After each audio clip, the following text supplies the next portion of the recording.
sweeties! Today I want to recommend to you some of the apps that I've been using quite frequently while I was in Korea. And some of them are more practical, some of them are quite fun. So let's get started. The first and probably the most important app you will need in Korea, especially if you're here for a longer time and or looking to meet Korean friends, is KakaoTalk. KakaoTalk is just a messenger app like the Facebook Messenger or WhatsApp, but it does have a lot, and I mean a lot of really cute emoticons that you can use for free or buy. And it's just the #1 messenger app that is used here in Korea. So it happened a lot of time that people, rather than asking for my number, when we first met, were asking for my KakaoTalk ID. So I would definitely recommend you getting that messenger app.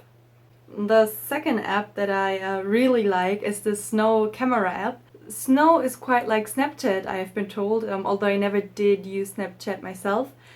So you can use a lot of really cute filters there. You can shoot short videos and send that to your friends, and it pretty much works like Snapchat, but like some of the filters are just so ridiculous, and if there's a new one that comes out that is really over the top ridiculous, you will see a lot of your Korean friends change their profile picture to a picture with that certain filter, because it's just like, it's kind of addicting to try out all the different crazy filters that it has to offer.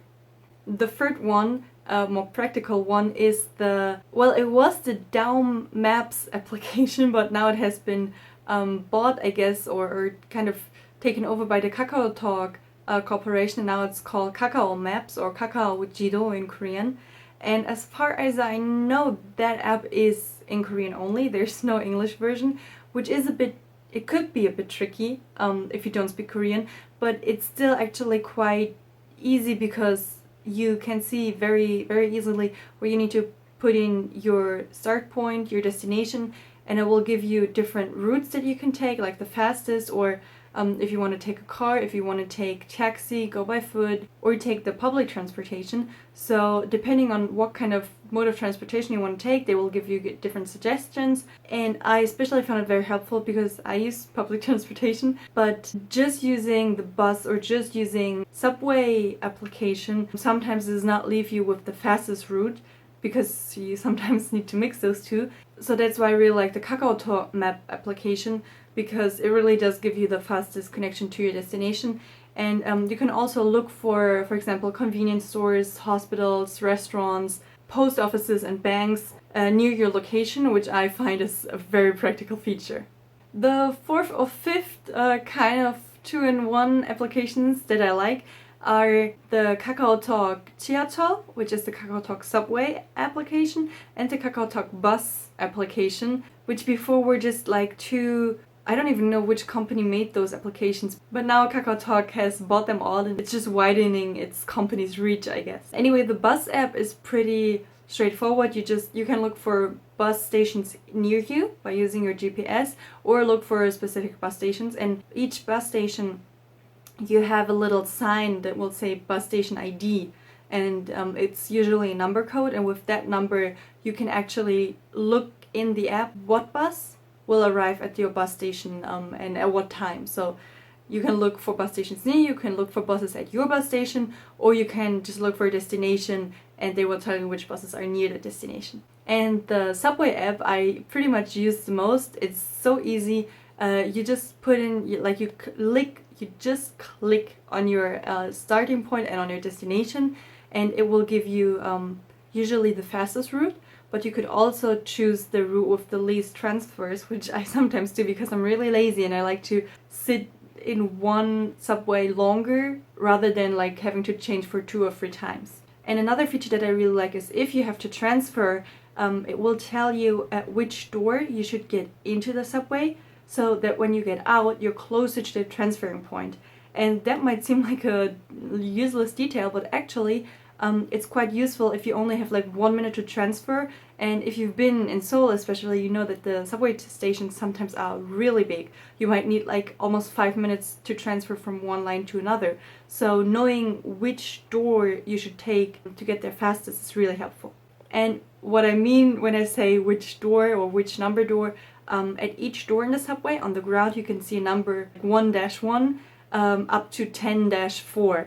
So for example, if it says you should go in at door 3-2, that's where you need to go in. And last but not least, the Naver Dictionary. The only kind of backdraw with this application is that it needs internet connection. So if you don't have Wi-Fi access, or if you don't have a SIM card in Korea that allows you to use the internet, it doesn't really help you when you're like outside. But if you do have access to the internet, or if you're just at home studying or looking something up, I think it's, in my experience, the most accurate dictionary. It's very easy to use, and it has Korean to English and like Korean to French, Korean to German, Korean to Chinese, Japanese, a lot of like Korean to a different language translation, but it also has like Korean to Korean explanation of the words, and also example sentences, and a lot of really useful information that will make it much easier to really understand what that word you're trying to look up is meaning is, and not just like some weird definition that doesn't really help you. Oh, and one more app I found really helpful and I have been using all the time in Korea was a money converter app. And the one that I was using didn't need internet access. So if you had internet access, it would update to the like newest exchange rate. But even if you didn't have internet access, you could just like use it just as fine. So that wasn't a problem. And it was pretty accurate as well, and just super helpful because like from euro to Korean won or the other way around, it's still pretty easy because most of the time you can just take away 3 zeros from the won and that will get your euro price, or like a little bit less still. But sometimes it can be a bit tricky, and like if you just want to be sure, if you just want to check something out, and the price in your home country's currency, that is definitely an app that I would recommend to you. So yeah, that were some of the apps that I had been using very frequently while I was in Korea. I hope they will be of some help to you as well. And let me know if you have any apps you would want to recommend to me. See you next time! Kissies!